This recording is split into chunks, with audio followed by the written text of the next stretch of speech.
Our special guest today is Navy SEAL Commander turned mindfulness and meditation teacher.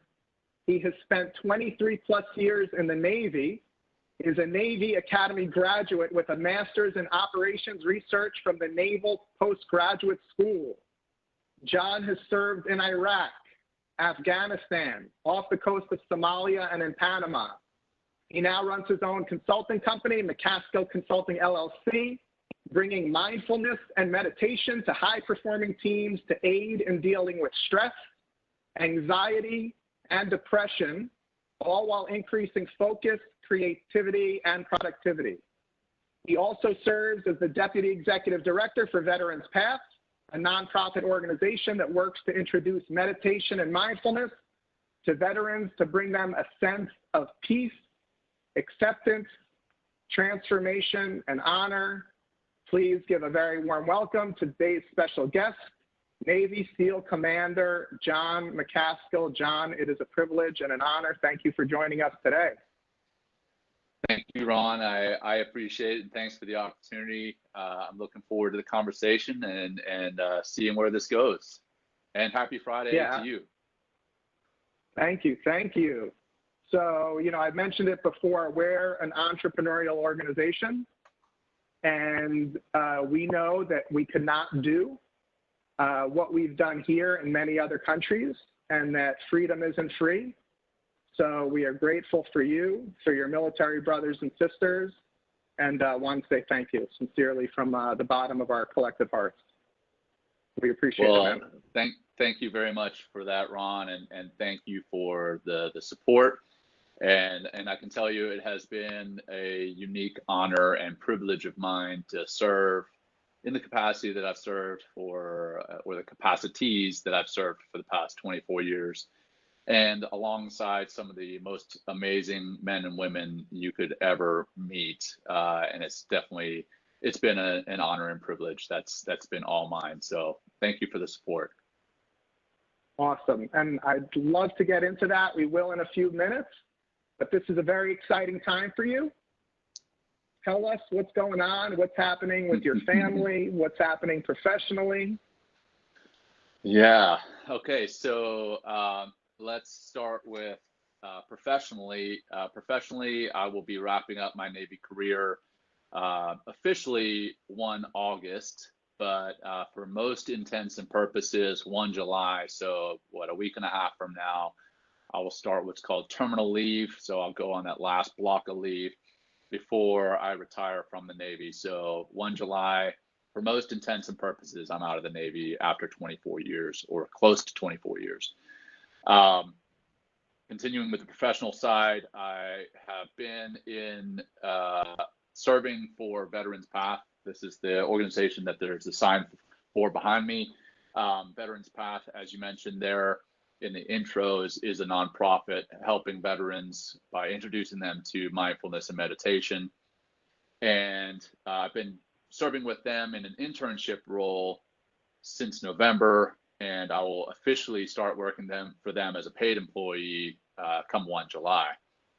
Personally, my wife and I, we live here in Virginia Beach, Virginia, and we've got 2 little ones. I've got a 3-year-old little girl and a 1-year-old little boy, and we just moved out of our roughly 2,500 square foot house into a 31-foot RV. So it's my wife, my 2 little kids, and a puppy living in this RV, and we are soon going to be on the road, bebopping around the country for the plan right now. Anyway, is to bebop around the country for the next 6 to 12 months and see this country. We've seen it in fits and spurts as we've traveled from one side of the country to the other as we were moving from one side to the other, but we've never really been able to take a good amount of time and see what it is we want to see when we want to see it. My wife is former Navy as well, so the 2 of us have experienced military moves time apart, and we're very much looking forward to this new adventure. Like I said, the plan right now is 6 to 12 months, but ask me again in another month and a half when we've actually been on the road, and I'll tell you what the new plan is. You may say 24, Jon. We could. So huge transition. First, I couldn't think of a better thing to do than travel the country. You're going to have an unbelievable time. You must have a tremendous amount of mixed emotions, having done a job with such intensity and such emotion for so long. What are you thinking? What are your thoughts about that? Your feelings? Yeah, that's a great question. Yeah, you told me that you're going to throw some zingers, so I know that's a great one. So for 17 years, so I started as an enlisted man in the Navy, then went to the Naval Academy, and then graduated in 2001, and then officially became a SEAL in 2003. So for a little over 17 years, I've been a Navy SEAL, and it got to a point where my sisters, I would go home and visit in Louisiana, and my sisters would introduce me to their friends as, this is my brother, the SEAL. And while I appreciated that, it almost like took away my personal identity and defined me as the SEAL. And so that has been a big part of my identity for 17 years. And now as I look towards the exit ramp here in the coming days, I'm starting to get a little anxious, quite honestly, about that. It's kind of an interesting cocktail of emotions. There's some excitement, some anxiety, some stress because the COVID-19 pandemic that has been happening, there's a lot of paperwork that it takes to get out of the Navy, to retire. And a lot of that paperwork is still in the process of getting signed. So coming down to the wire here, and COVID-19 has kind of put a hampering on that. But all in all, I'm pretty excited. And the reason I say it's kind of a zinger and kind of a cocktail of emotions. My wife and I were watching something the other night about a military. It was actually June 6th. We were watching kind of a memorial for June 6th, and I said, I'm a little bit sad about leaving the military, in that this has been my tribe for 24 years. The SEALs have been my tribe for 17 of that 24 years. It's a big chunk of my identity. But as I said that, like, tears actually welled up in my eyes, and I didn't expect that emotion to well up in the intensity that it did. I was just telling her, like, she did 10 years and it was tough for her when she got out. And so she was able to empathize with me, luckily. But I think the final day when I go and hand in my military ID and get a retiree ID, it's going to be, that cocktail is probably going to be a different mix. Right now, I think there's more excitement in that mix. Then, in the coming weeks, I think it's going to be more of a mix of what do I do next, and who am I? Who am I as Jon Macaskill, and not who am I as Jon Macaskill, the SEAL. Mm-hmm. And you've been figuring, and we'll get to this too, but you've been figuring that out over the last 10 to 12 months as far as putting a lot of thought into what you're going to do next. But first, let's talk about the beginning of this journey as a SEAL. Sure. First, for not everybody on the phone may know about Navy SEALs. Could you describe what a Navy SEAL is? They may know that SEALs are elite warriors. Some say the best of the best in the world. What makes them elite warriors? Yeah. So Navy SEAL is an acronym, first of all, and it's kind of a sloppy acronym. Navy has a way of doing that. SEAL for sea, air, and land, meaning that we can come at you from those three areas. We can come at you from the sea, we can come at you from the air, and we can come at you from the land. The training is probably fairly infamous. It's been documented on the different television channels out there. Discovery Channel has done a fairly in-depth one, but it's called BUDS, for Basic Underwater Demolition / SEAL Training. It's out in Coronado, California. We start classes out there with somewhere between 150 and 200 people, and normally we graduate somewhere between 15 and 20% of those. My class, we started with 181 guys and we finished with 24 people. And it's infamous also for a specific week in that 6-month block of training. That specific week is called Hell Week. That during that Hell Week, you run around with boats on your heads, you run around with logs, you get wet and sandy, you're just miserable for a week, as the name implies, Hell Week. Well, 5 days technically. And during that week, you sleep 3 hours. You get 1 3-hour block that you sleep. Not 1 3-hour block per night, but 1 3-hour block the whole 5-day period. So it's testing you mentally, and it's testing you physically, it's testing you emotionally, and it's pretty rigorous training. So that the first piece of what makes a SEAL elite is we're kind of bonded together as a tight-knit group in that we've all gone through this crucible. It's a pretty hot oven that we've all been tested in, and we come together through that. The next piece is just the mindset that it takes to get through that type of training.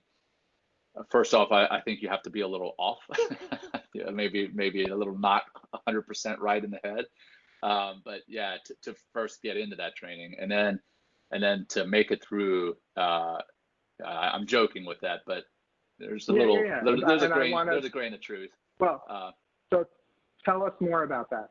Yeah, so because we're going through, everybody is going through a lot of adversity today, right? Yeah. Clearly, it's not the same thing as Hell Week, but what separates, what I'm hearing is what separates the 15 to 20% that make it is typically mindset. Yeah, right? I would say, yeah, absolutely. I would say that's the biggest piece. I don't know what the percentage is, what percent is mind, what percent is body. They're both tested to the max during training, but I would definitely say it's a much higher percentage that is your mind that's going to get you through or not. Most of the people that ring out, there's actually a physical bell that the instructors carry around, and when you quit, you're forced to ring the bell 3 times. When somebody rings out from BUDS, they've made a decision in their head that they cannot make it through the training for some reason or another, and most of the time physically they could have made it, but something mentally has been tripped, and they've decided that they cannot make it. The training is hard physically, don't get me wrong, but a good percentage of good in shape athletes could make it through if it was just strictly physical. But it does grind away on your mind. The instructors play tricks on you by telling you, during Hell Week it's one night when it's actually another. You're put in very cold water. The nights are long. The surf is big. It's an adventurous week, I'll tell you that. But you come out at the end of that and you look around, the class is much smaller, but you're much more tight knit after going through that together. And that those who are standing by your sides to your left and right, they have the mentality, the mindset to make it through that. So they have the mentality, the mindset to make it through just about anything that's thrown at them down the road. So when you get into the SEAL teams later, everybody has gone through that. Whether you've gone through it, in the 90s or the early 2000s or now, we've gone through the same thing or very close to it. And so we trust one another as a brotherhood there. But then the training and the physical, so the tactical training and the physical training continues. And that tactical and physical training is is probably more intense than most would experience in other areas of the military. So that keeps us very sharp, keeps our skills honed to a point where we're very good at what we do tactically, whether it's in the sea, in the air, or in the land, or on the land rather. So I think that's what makes us elite. It's the mindset, but then there's also the physical training and the tactical training that we get afterwards that keep us very sharp. I'm going to pull on the mindset thread. Yeah. So we know strong mindset, tough mindset, but how would you describe it? If you met somebody who was at the Naval Academy, yeah, and they were thinking of becoming a SEAL, and you were explaining to them, this person is definitively physically fit enough to get through the training, but he said, what does my mind have to be like to get through this? How would you describe that to him? Yeah, great question, Ron. I would say two things. One is goal-oriented. So being able to see the ultimate goal, why you're going through something so brutal. You know, it's not, some people go to BUD/S so that they can go to BUD/S. Like as you're in the Navy, you'll meet a lot of people that say, oh yeah, I went to BUD/S. I was at BUD/S. I started BUD/S, whatever. And that in and of itself, that's a great thing. I mean, it takes a lot to start BUD/S. But the people who make it through are the ones who can see why they're going to BUD/S. They're the ones who they want to be a SEAL. That's the goal. They want to be a SEAL and they want to serve their country. It's not so that they can say I went to BUD/S. It's so that they can say I am a SEAL. I'm serving my country as a SEAL. So I think that goal orientation is a big piece of the mindset. And then I think the next piece is a little bit of stoicism. In that you can be quiet, turn inside, and look at what it is that's going inside, what it is that's going on inside your body, what it is that's going on inside your mind, inside your heart and spirit, and then kind of tune out the rest of the stuff that's going on the outside. If you're able to do that, you can tune out the yelling, you can tune out the cold water, you can tune out the lack of sleep and the hunger and the cold. I may have already said cold, but bottom line is, I think that goal orientation and the stoicism, those are big pieces of a mindset for a SEAL or a SEAL candidate. So would you describe those things as noise? I mean, some of it is literal noise with the yelling, but the cold, the pain. Yeah. I'd say absolutely. It's noise when the signal that you want to hear is, hey, I want to be a SEAL, and then you get that interference from that other noise. If you're not able to tune that out, yeah, sure. I've never thought about it that way, but yeah, I would define it or characterize it as noise that's trying to interfere with the signal that you're trying to receive. Yeah. Mm-hmm. So this is probably the hardest, and not just Hell Week, but hardest training in the world. You went to the Naval Academy. What about Jon Macaskill when he was 6 years old, 7 years old, 8 years old? Did you think back then, I want to be a sailor, I want to be in the Navy, I want to be a SEAL? How did that come about? It certainly didn't happen that early. I knew very early that I wanted to serve in the military. I remember, just like most little boys playing around with their little plastic soldier characters, and playing Army, running around with toy guns in the woods and whatever. But yeah, I'll backtrack a little bit. I was actually born in South Africa. I was born in Cape Town, and my parents, they both go back several generations in South Africa. Excuse me. And they moved us to the States when I was 7 years old.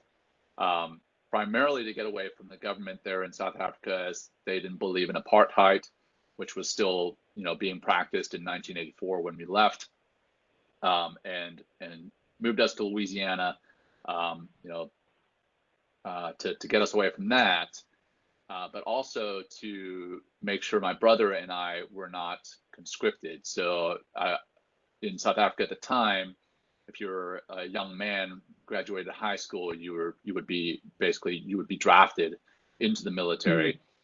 So instead, I always laugh because my parents point out the irony here, in that we moved to the States and then I voluntarily enlisted in the Navy, whereas if I had been in South Africa, I would have been forced to. But at least this gave me the option. So anyway, fast forward several years. Now I'm in high school. I was a track and cross country runner, and the team that I was a part of was very good. We #1 in the state. We were ranked in the nation. Couple of years that I was there, we went undefeated. Very small group, but we were very good. And our coach would take us to the mountains. Not a whole lot of mountains in Louisiana, but they would take us to the mountains in North Carolina to train during the summer. And he would put us in the cold streams after the runs, both to heal and to test our mindset. And I think a big piece of who I am now, I owe to my coach from back then, but also the team that I was a part of, I owe it to them, because they were, again, a small, tight-knit group. I wouldn't say elite, but I would say they were as close as you can get to elite in high school. And so when I graduated high school, or when I was thinking about what I was going to do next, I knew that I wanted to do something where I served my country. So I knew I wanted to go into the military. I knew I wanted to be part of something where it was a small, tight-knit group of elite warriors. So I started looking at Special Forces and the SEALs and the PJs, and back then Marine Recon. So I started looking at all those, and then I knew I loved the ocean. So I decided upon the Navy, and then even within the Navy, I was looking at EOD, explosive ordnance disposal, and the Navy SEALs, and then finally decided upon the SEALs. And tried out of high school, I tried to go to the Naval Academy initially and got denied the first attempt. And so I enlisted, and I was going to go out to BUD/S right out of the gates rather. And then ended up getting picked up as an enlisted man to go to the academy. So I ended up taking my appointment to Annapolis and went that way, then went to BUD/S as an officer after getting commissioned out of Annapolis. But yeah, back it up. That's kind of where it started, was really in high school as part of that running team.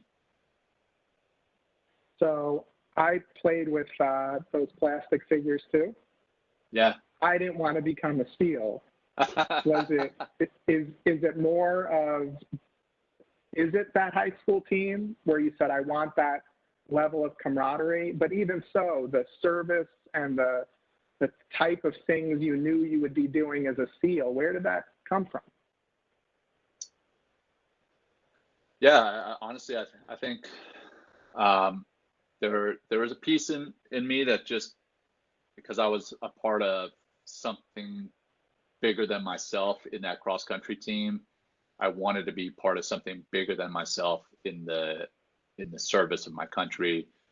And I mean, I'd be lying if I didn't tell you that there was a little bit of glamour. I watched the old Navy SEAL movie with Charlie Sheen, and I was like, oh, well, that's kind of cool. I mean, if you ask a lot of naval aviators why they joined the Navy, most of them would say Top Gun. Or not most of them, but some of them would say Top Gun. By the way, I just lost $1,000 because you said Charlie Sheen. No, I'm just kidding. I'm just kidding. Oh, that's awesome. Yeah, but I mean, I'll be lying if the action movies, not just Navy SEALs, but Die Hard and all the action movies of the early 90s, they played a part in kind of glamorizing what the special operations did, and you kind of I kind of wanted to fight bad guys. I mean, for lack of a better term, right? I wanted to fight an enemy. So yeah, I think that's a piece that carried on throughout my service. Is I wanted to stand up against bad guys that others wouldn't stand up against. In high school, I did that in high school. I'll be honest, I got in a little bit of trouble when I defended my brother, who was getting into little skirmishes here and there with other kids in school.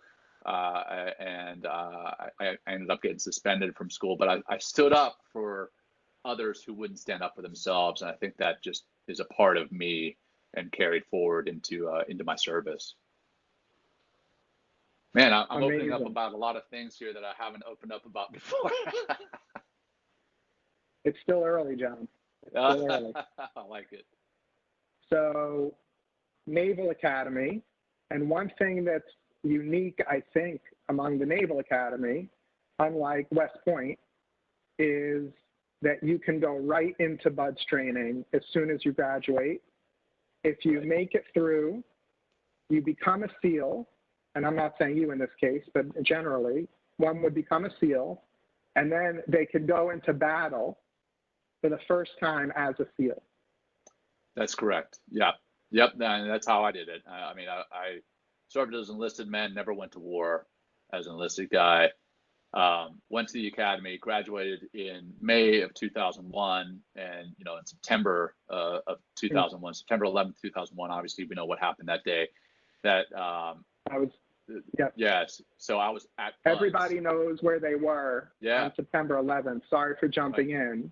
Tell everybody where you were on September 11th.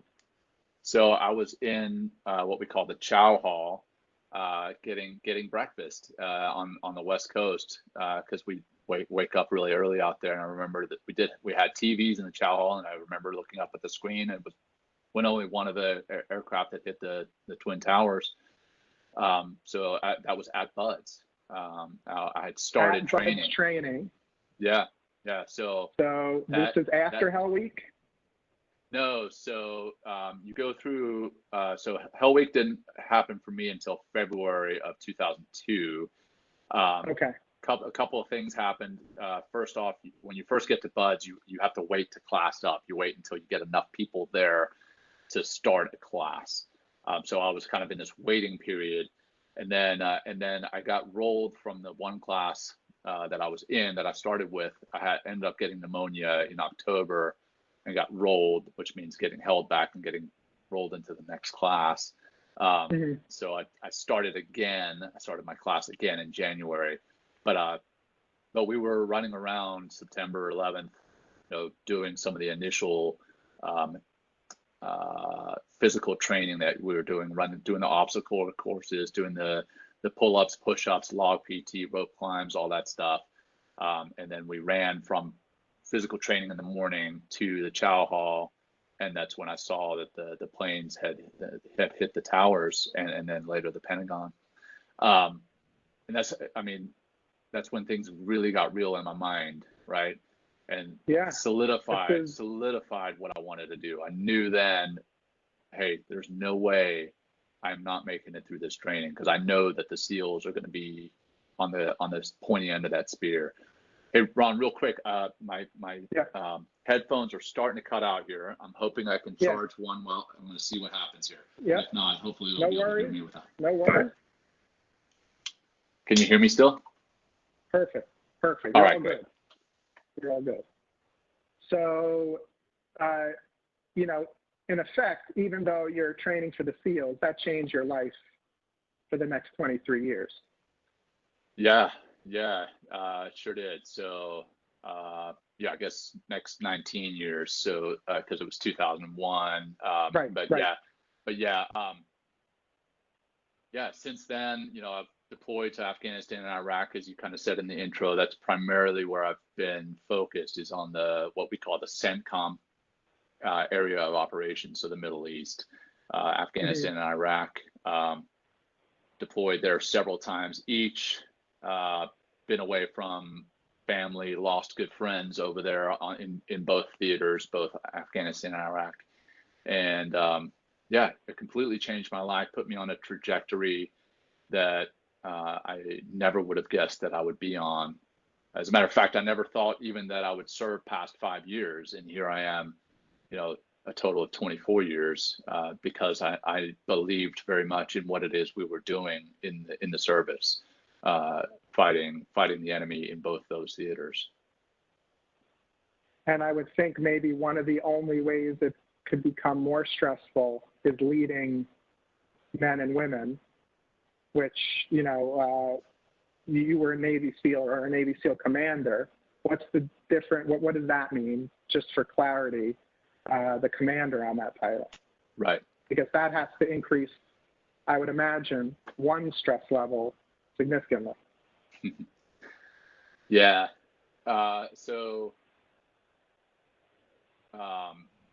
For those on the call that may not be familiar with the hierarchy within the military, you've got the enlisted ranks, and you've got the officer ranks. And kind of the way I always think about it is, the analogy is kind of like a football team, where the players on the field are the enlisted, and then you have your quarterback, which is one of your more senior enlisted, and then you've got your offensive and defensive coordinator on the side. That's kind of like your officer. So your officers there kind of in the mix, but not doing some of the real work. And the analogy is not perfect, not at all, but it's the kind of the closest thing I can describe.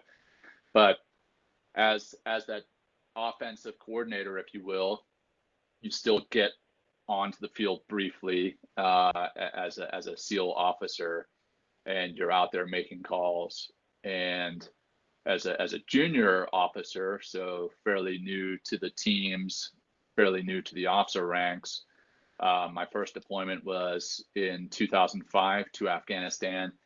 And some of the folks dialed in today, they may have read the book or seen the movie Lone Survivor, the story of Marcus Luttrell and Mike Murphy and those guys on the ridge there in Afghanistan. That was my first deployment.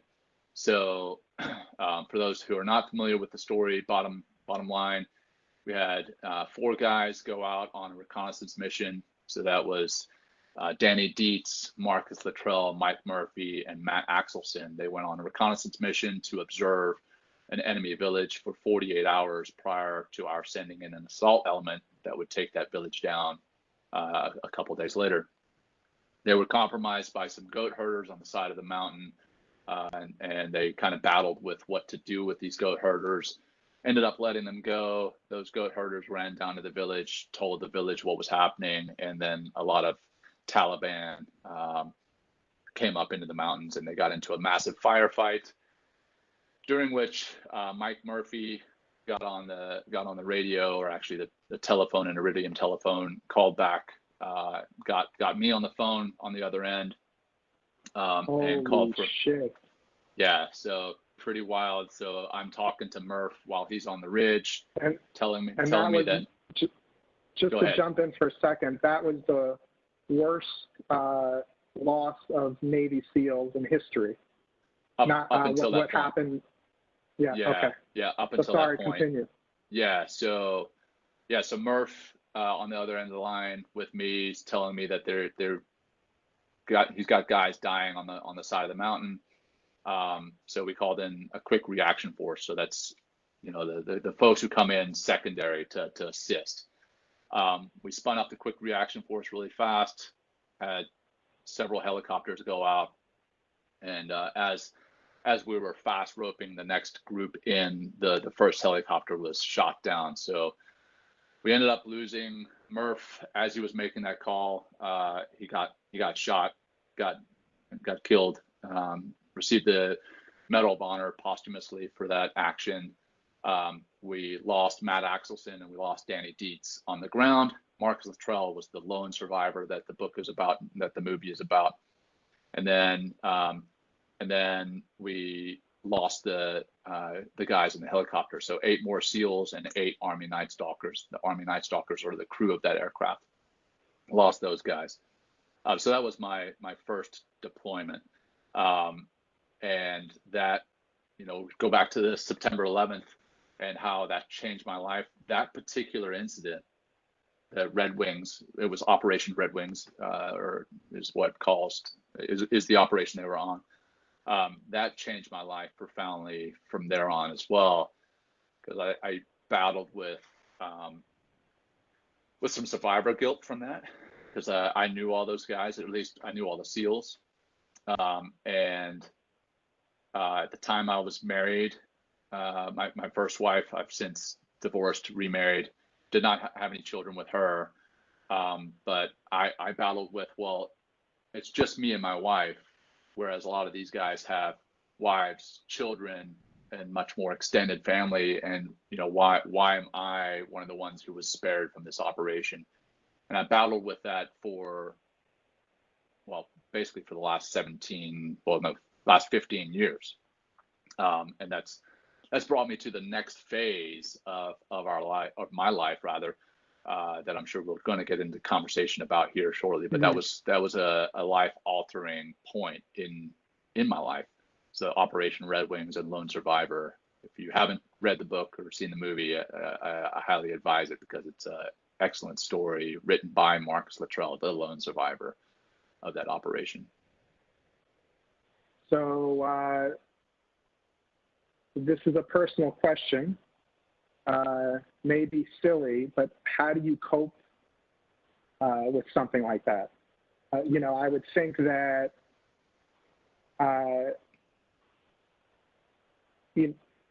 turning around, and even though I understand a soldier wouldn't do this, but that is a huge burden for somebody to be able to handle. And that was how many years ago, did you say?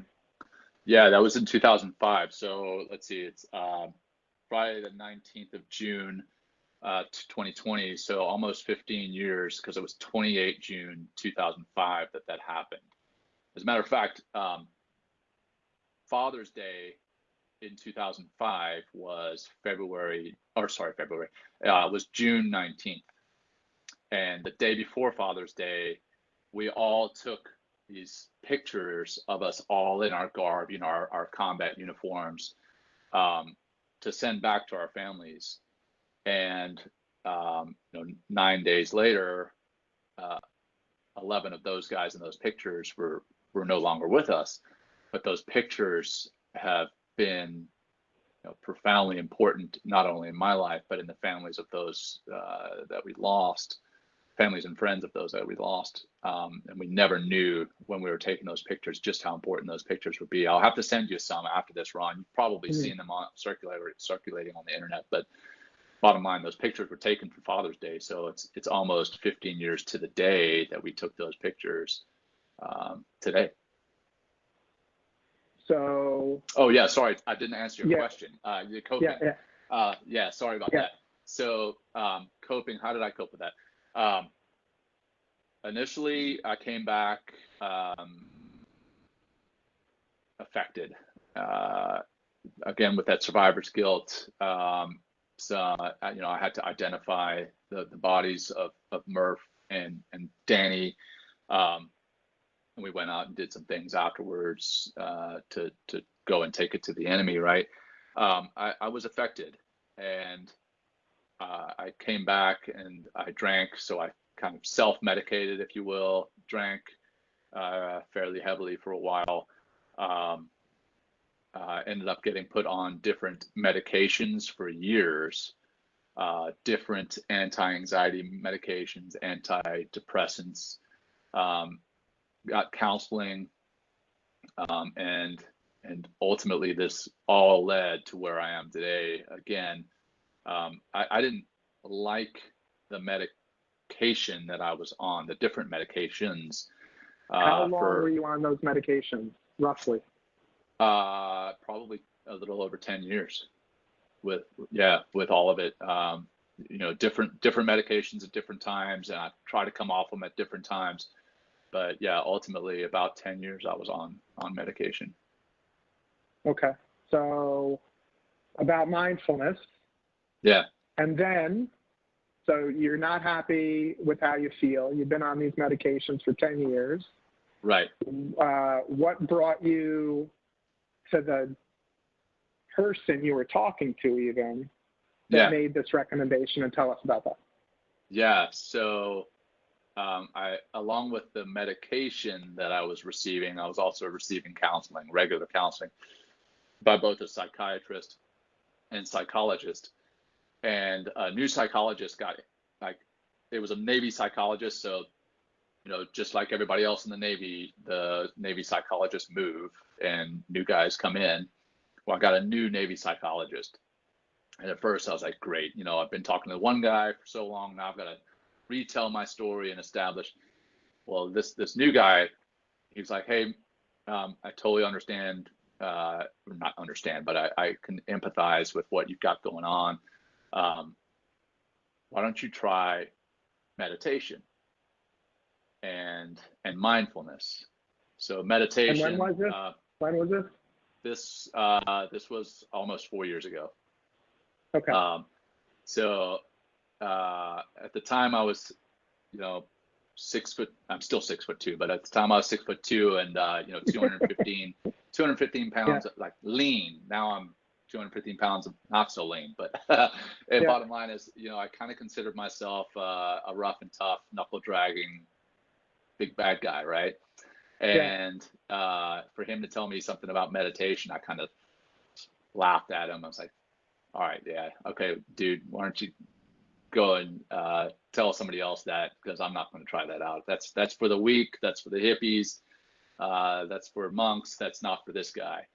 And it's a common response in general, right?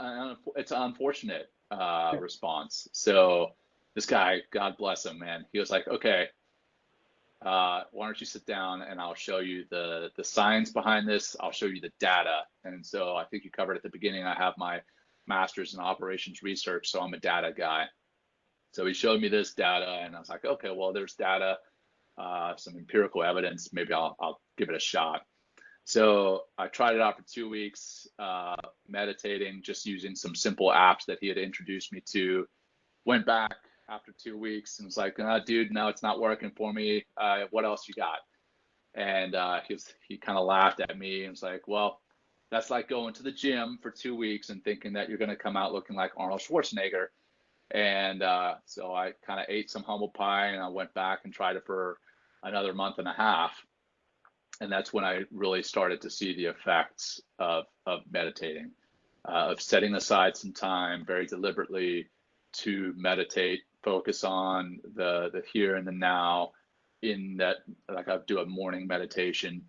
And kind of the way that the analogy that he gave me was like, hey, your mind is kind of like a snow globe, and you've got all this stuff floating around in this snow globe. And meditation, what it does is it helps you to settle all that stuff. So you just put that snow globe down and all the little snowflakes settle to the bottom. Well, that's how I felt, that after so many months, or a couple months rather, all the stuff that had been floating around in my mind, that, the counseling had helped to a point, the medication had worked to a point. The meditation helped more than anything. It helped to settle a lot of that stuff, and helped me to settle it.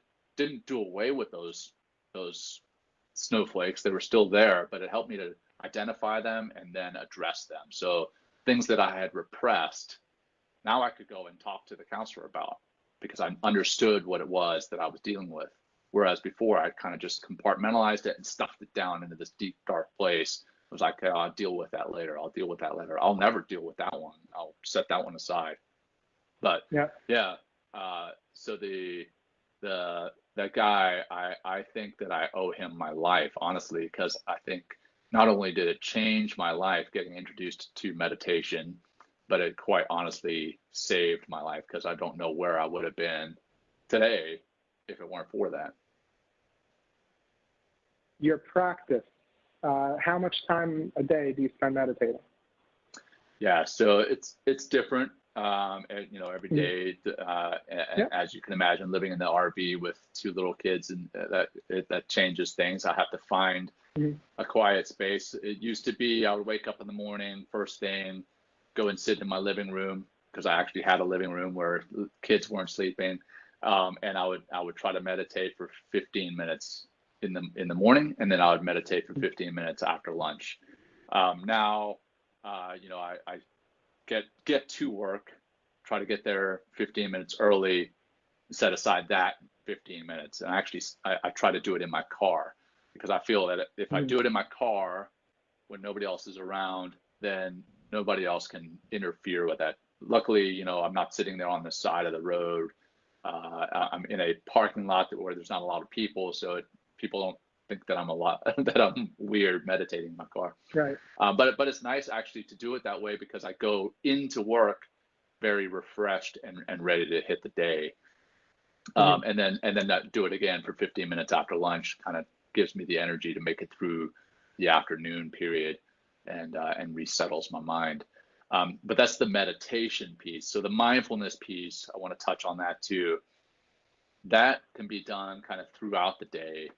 You can eat mindfully as you're eating your lunch. You lift the food up with your fork, and you can smell it. You can taste the text or taste the flavor, and then feel the texture of the food. And that's being mindful. Being mindful is being present, being aware of what's happening in the present, experiencing the sensations and the emotions and the feelings that you have in the present, the here and now, and not worrying about the past or not being overly consumed with the future, and doing so without any judgment. So that's all mindfulness is. And that was the other piece that this counselor had recommended to me, is that I be more mindful through the day. And being mindful through the day is actually helped me to experience life in a much better way, experience the richness of life in a much better way. Like I had my first little one. She was at the time, she hadn't been born quite yet, but as I really started practicing, she got to be 3, 4, 5 months old, and I started really enjoying having her there with me. I wasn't holding her thinking about the past or thinking about the future. I was thinking about this beautiful miracle that I was holding in my hands then and there. So that's the mindfulness aspect of it. So what would you say to people, and as you know, there are a lot of them, that say, I hear this word mindfulness all the time. I think it's complete BS, and I think it's some recycled term for somebody saying, focus more. You got to be more focused, or don't multitask. What's the difference from your perspective of mindfulness and some of those concepts or words? I would say that there are some similarities there. I would say that in a way it is being focused. In a way it is not multitasking. And in a way it's not. It is staying focused and in not multitasking, in that you are aware of the present moment. You are focusing on what it is you are doing in the moment. And I don't believe in multitasking. I don't believe that it's actually possible at the molecular level in your brain. You're actually just switching tasks. It's microtasking, right? And switching in between each task, that takes time, it takes energy. And then at the end of the day, when you look back at your task list and you actually haven't gotten through any of those tasks, you've started a lot of them, that is actually, it can actually add to the stress that you experience at a given day. But I would say that mindfulness is different in that you're focused not solely on a task, and it's different than not multitasking, in that you're not focused on one singular task, but you're focused on that task, and you're focused on the sensations that you're experiencing in the here and the now. So you can eat and be focused on eating, but not pay attention to the smells and the taste and the texture. And at the end of that meal, somebody might be like, okay, well, what did you just eat? And you're like, well, I ate I don't know, a strawberry and spinach salad. But if you ask somebody who's being mindful about it, they're like, how was your meal? They're like, well, it smelled amazing, tasted amazing, the texture was awesome. You know, it really breaks it down into a little bit more granularity. And the importance of that is that as you get that granularity, you get that richness out of life. So yeah, I would say it's a little bit different. I would say that not multitasking and being focused is a piece of mindfulness, but there's so much more to it. I wouldn't say that mindfulness is synonymous with being focused. I would say that being focused is a piece of mindfulness. But I also do understand the BS side, in that that's kind of what I told that counselor, right? When he told me about mindfulness and meditation, is I had that stereotype in my mind, and I also kind of just didn't believe in it. I thought it was snake oil. But once I experienced it for myself, and I felt what Jon Kabat-Zinn, he's kind of the founder of what's called mindfulness-based stress reduction, or MBSR, or at least the father of it here in the States. When he talks about mindfulness-based stress reduction, I can feel my stress levels coming down when I am using mindfulness. I can feel my heart rate coming down, and I can see it on my watch. My heart rate comes down when I'm being mindful, when I'm paying attention to the here and now. So there's definitely science and again, empirical evidence that it is in fact a thing. So you have leveraged this to manage your stress. I'm going to give you a second to put that earbud in. Yeah, go for it, man. I'm trying to rotate that. Yeah, doing great. You have leveraged meditation and mindfulness to manage stress, emotions that are a result of unbelievably extreme circumstances that happen to you. Of course, I'm sure they both impact situations that aren't extreme, right? So you don't have to go through something nearly that you went through for it to benefit you, right? Right. And tell me about the future. How does it affect your outlook and your overall attitude, aside from maybe creating a larger pool of resiliency and being able to manage a situation? Do you feel that it also impacts just your general attitude and how you view the future? Yeah. Yes, I believe that it does. And I want to reference so really fast for those here with Veterans Path. I have a podcast on there where I bring. That is amazing. Thanks, Ron. I appreciate that. Yeah, I highly recommend it really quickly, and then I'll let you talk about it if you can much better than I. But I do want to say, Jon is talking to world-renowned psychologists, psychiatrists, Olympic athletes, veterans about their experiences, their intimate experiences, their mindfulness and meditation practices, how it impacts them, and it is like an MBA in mindfulness and meditation to listen to those podcasts. So thank you for doing them. And I highly recommend subscribing to the channel, Veterans Path, and taking a look at all those videos and listening to some of them. Hey, thanks for that support and that plug, Ron. I appreciate it. Yeah. But yeah, I'll reference one of those, actually probably several of them, but in particular, Rick Hanson. Rick Hanson has written numerous books. He wrote Buddha's Brain. He wrote Resilience. He is a resilience expert, as you could imagine, with his book entitled that. He's a mindfulness expert. He talks quite a bit about in our episode on Veterans Path podcast. He talks quite a bit about the negativity bias and how many of us walk around with a negativity bias different. And he explains it really well in that episode, in that basically you have two ways of walking around in life.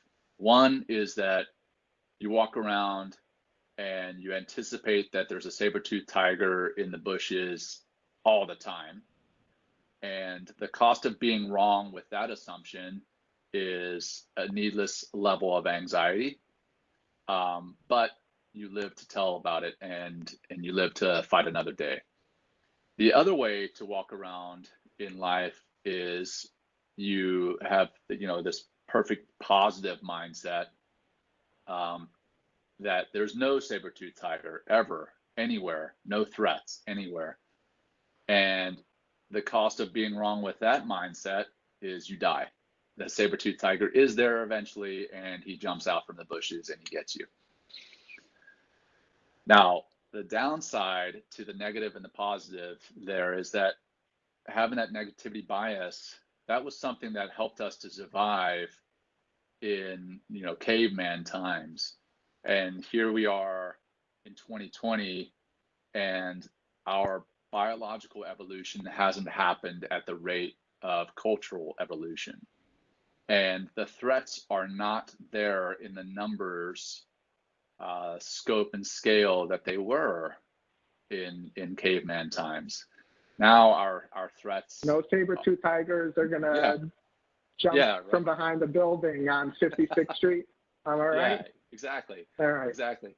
So I mean, it's important that we still have a little. We keep our guard up at times, but we have become perpetually keeping our guard up, and the threats that we face are completely different than they were. The threats that we face now are somebody coming up to us with a TPS report that needs, a memo on the cover or whatever, and we stress about that, and so that we get into a day, we start our day off thinking that the day is going to be full of these threats.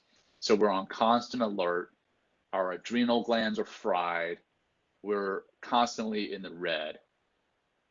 So the opposite way of being is actually a healthier way to be in this day and age. Still keeping your guard up at times, still kind of noticing when the spidey senses are kicking in, but you can have a positive mindset, and you do away with a lot of that needless anxiety.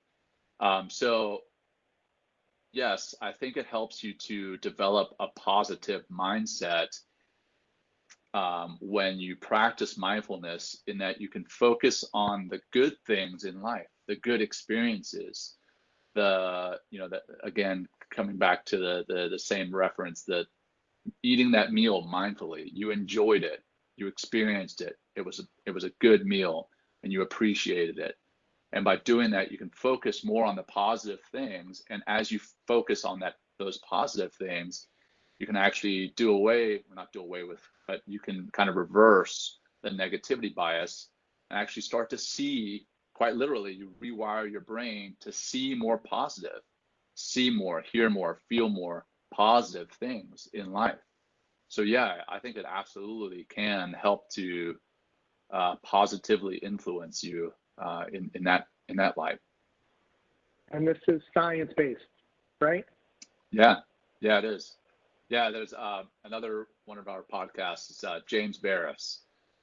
He came on, and we talked quite a bit about the science behind it, and how quite literally your brain can be rewired to see things, literally see things differently after you've started to think differently.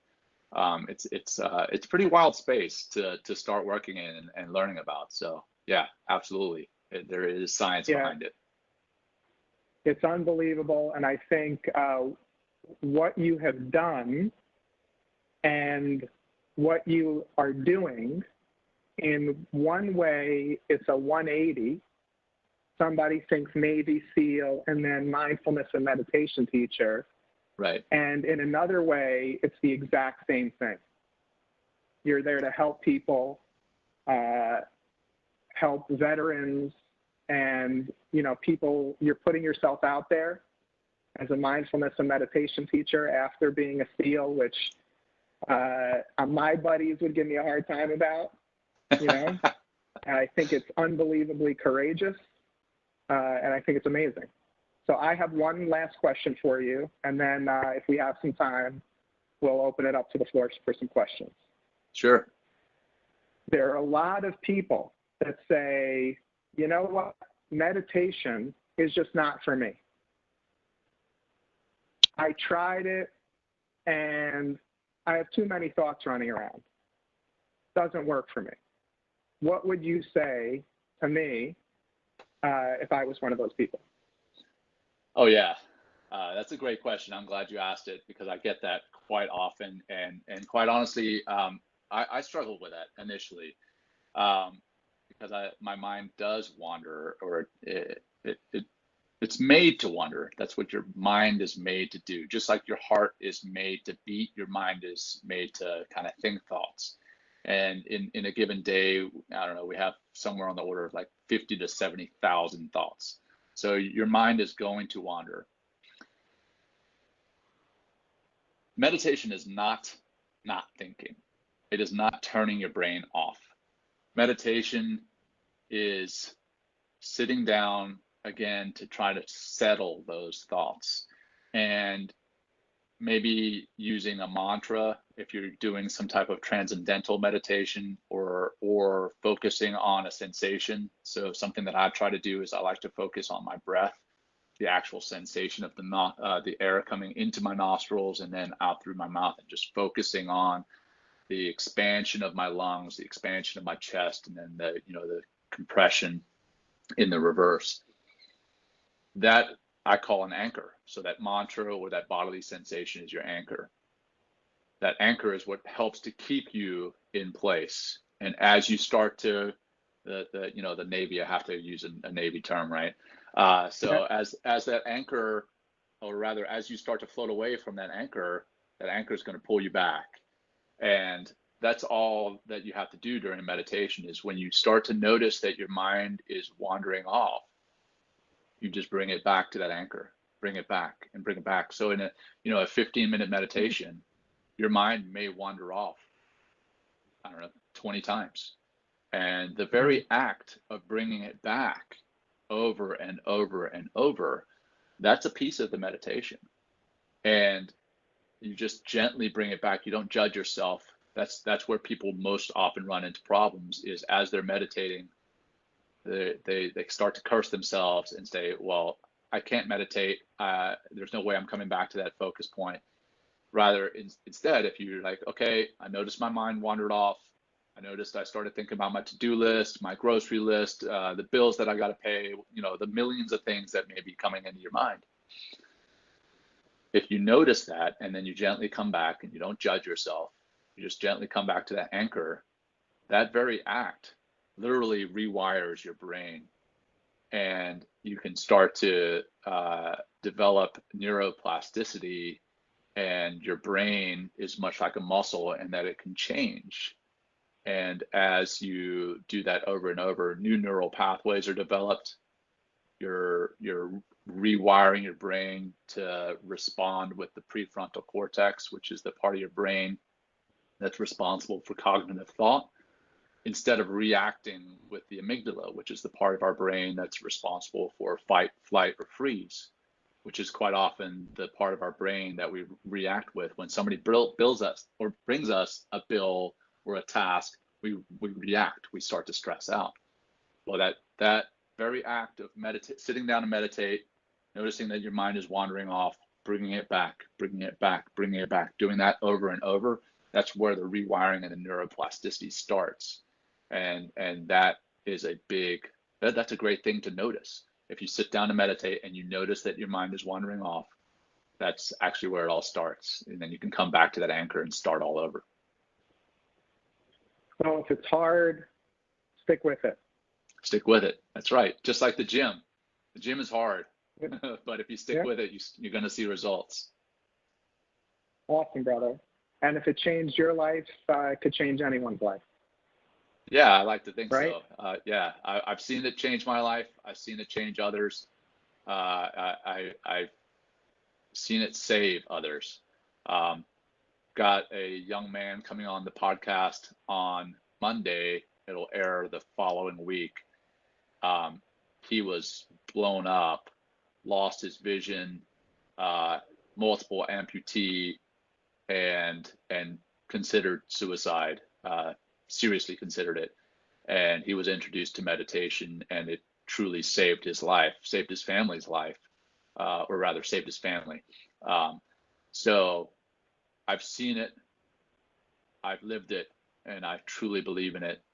If I didn't, I wouldn't be working for Veterans Path, and I wouldn't be here with you today talking about it. So I truly believe in it. That's awesome, man. I can't thank you enough, brother, for doing this. Yeah, it's been a pleasure. Awesome conversation. If we have time, you have a few more minutes. We'll see if anyone has a question or two. Yeah, let's see what we got. Anyone? If you want to throw a question in the chat, then we will take you off mute. Yep, Ron, looks like Nikita has a question. Give me one sec to mute you, Nikita. All right, go for it. All right, can you hear me now? Yes, we can. All right. I have a few million questions, but if you kind of boil it down to a couple. Well, if we just stick to meditation, how do you not fall asleep? Yeah, great question. Well, first off, I've had meditations where I have fallen asleep, and I don't know that that's necessarily a bad thing. I think it's if that does happen, it may be a sign that you need more sleep.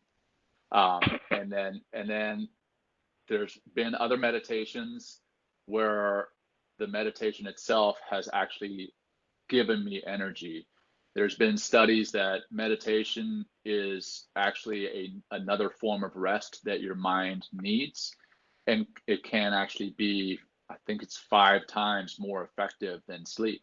So if you have 15 minutes and you have an option, whether you take a 15-minute nap or you take a 15-minute meditation, you're gonna feel better coming out of that meditation than you are out of a 15-minute nap.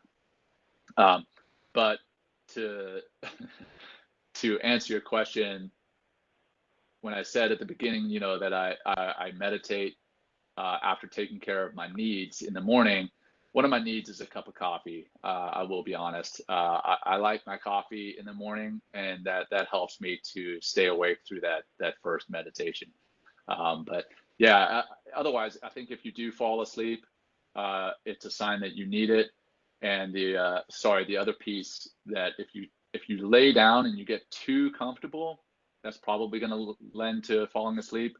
So what I try to do is I try to sit in a position where my head is not supported. So currently I'm sitting in a chair that has a back, but it doesn't have a headrest. If I sit in a chair that has a headrest, I'm more likely to fall asleep. But if I sit in a position that my back is supported, but my head is not, my head is free, that also helps to keep me awake through a meditation. Thank you, Nikita. All right. How about Vish? Let me unmute Vish. All right, Vish, go ahead. I posted my question. Can you hear me, guys? Yep, go for it. Yes. Yes. So I did recently lunch and learn mindfulness, and I just want to make sure that I am practicing it right. So generally during the day, what I do is anything I consume, eat, let's say I'm eating watermelon. So I think about a farmer who basically maybe grow that watermelon. I think about his family, or let's say in the morning I wear a shirt. I think about the person who made it, his family. Is it mindfulness? And I have developed this habit. Anywhere I go, I think about people who are behind those things we consume every day. Yeah, I would definitely define that as mindfulness. Absolutely. I love it. I love that idea. We have a loving kindness meditation that we do. Loving kindness that as you go through the meditation towards the end, you ask for compassion towards your fellow man, compassion towards those that you live with, those that you work with, and then even compassion towards your enemies. And I would say that your thoughts there, that's just an extension of loving kindness, is thinking through how that product got to you, whether it's a food or whether it's clothing, how that got to you. I would absolutely say that that is mindfulness. There's no one way to be mindful. There's no one way to meditate. There's hundreds of ways to do it, and I would say that your way of doing it is absolutely one of those ways. Absolutely. Okay, thank you. Thank you, Vish. We'll do two more. Werner first, and then we'll close out with Pam Kohler. Werner? Hey, thank you for doing this. I've got two questions, actually. The first one is about meditation. So there's different ways to meditate, different processes. So in your experience, what is the most effective process to meditate? Do you let your mind wander? Do you focus on a thought? Or do you do breath, body connection, or something else? Yeah, so personally for myself, the most effective meditation is mindfulness meditation, but that's just for me. As I mentioned before, some people do transcendental meditation. Some people will do eye rest or yoga nidra meditation. I personally like mindfulness meditation. It's simple. You can do it just about anywhere. Mindfulness meditation is where you, again, focus on the here and now, the sensations, the feelings and emotions that you may be experiencing in the here and now. So personally, what I do is, and I saw a question pop up about this in the text or in the chat, I do start with some belly breathing or some box breathing. So box breathing, it's you take a breath in for a count of two, you hold it for a count of two, take a breath out for a count of two, and then hold it for a count of two. So that's the box. That's why it's called a box. I can start with that. I can start with a version of that where I actually breathe in for 2 or 3, hold it, and then as I breathe out, I double that. And doubling that, for some reason, I still don't know the science behind this, so I will admit that. But as you double the length of time when you breathe out compared to the breath in, it taps into the vagus nerve, which is part of the parasympathetic nervous system. Parasympathetic nervous system is the rest and digest nervous system. So that actually helps to bring your heart rate down, bring your respiratory rate down, bring your blood pressure down. It helps you to kind of reset and ground, recalibrate. So I like doing the breathing, focusing on the breathing myself for mindfulness meditation. If for some reason I don't want to do the breathing, I'll focus on the sights, even with my eyes closed. What am I seeing? My eye. You see some kind of colors behind your eyelids. You see some type of shapes. You see some, follicles floating around, or you may even notice that your eyelids are kind of flickering. Just noticing those very sensations, that helps you to focus on the here and now and kind of tune out what Ron called earlier, the noise of the bills that you have to pay or to-do list or things that you did wrong yesterday.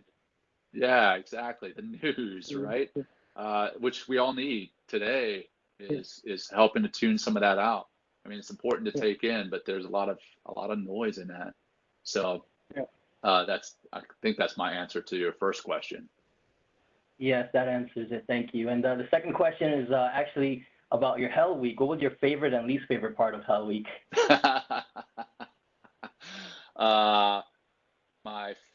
My least favorite part, I think, was not sleeping.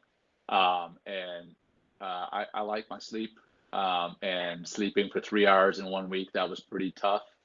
I think that was the toughest part.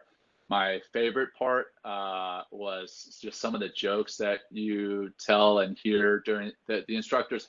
They make you tell jokes, and I think there's kind of a psychological aspect to that, but it was a lot of fun in a sick and twisted way.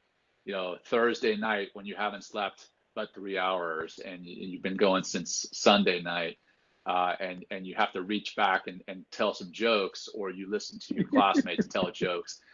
Some sick and twisted jokes come out, and you're like, that didn't even make sense, because people are starting to hallucinate and see things and say things that they don't even remember, and you're like, that punchline was terrible, but that in and of itself is hilarious.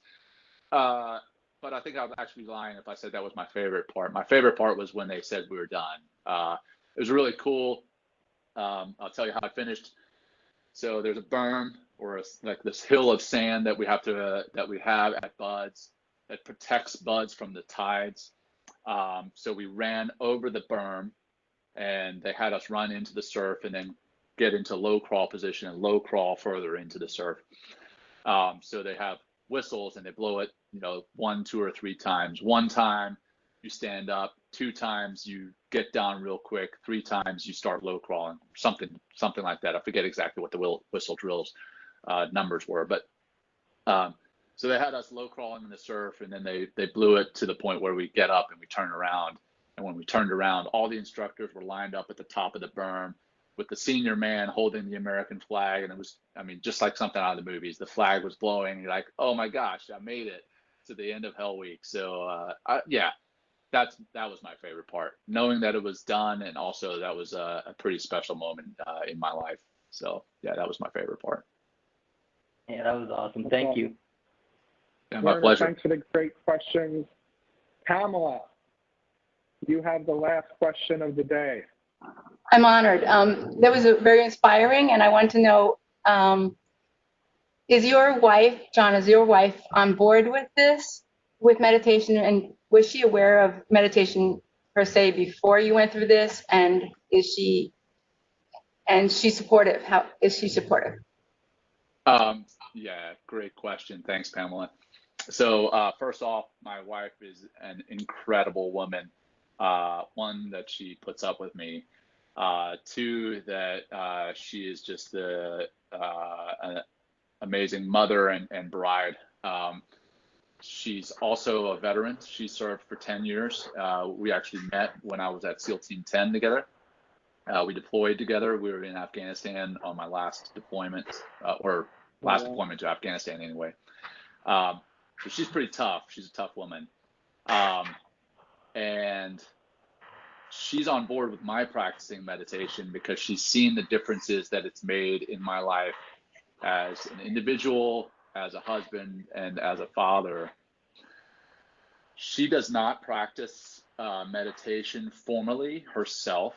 She does practice yoga, and she calls that her mindfulness. And there's definitely a lot of ties between yoga and mindfulness. It taps into that same parasympathetic nervous system that mindfulness can. So she gets it that way. There are other modalities that you can get a lot of the same effects that you can through meditation. And I think she gets the same effects through practicing yoga. She goes for runs, she works out. So I think she gets some of those endorphins that you could get, the dopamine, the oxytocin, all these feel-good chemicals. She gets that through those other modalities, but she does not typically formally meditate herself. But she's very supportive of my doing so. So yeah, great question. Awesome. Thank you, Pamela. And we're going to unmute everyone just to thank you and give our appreciation to awesome Father's Day. And everybody, thank you, Jon. Thank you, Jon. Yeah. Thanks. Awesome. Thank you. Thank you, guys. Thank you. Thank you. Yes, service. Jon, thank you very much, man. Absolutely. Thank you, Ron. Awesome opportunity. Thank you all. Happy Father's Day to the fathers on the net, and happy Juneteenth. So, to you thank too. you. To you too, brother. All right. Take care. All right. Take care. Bye-bye. Bye. Goodbye.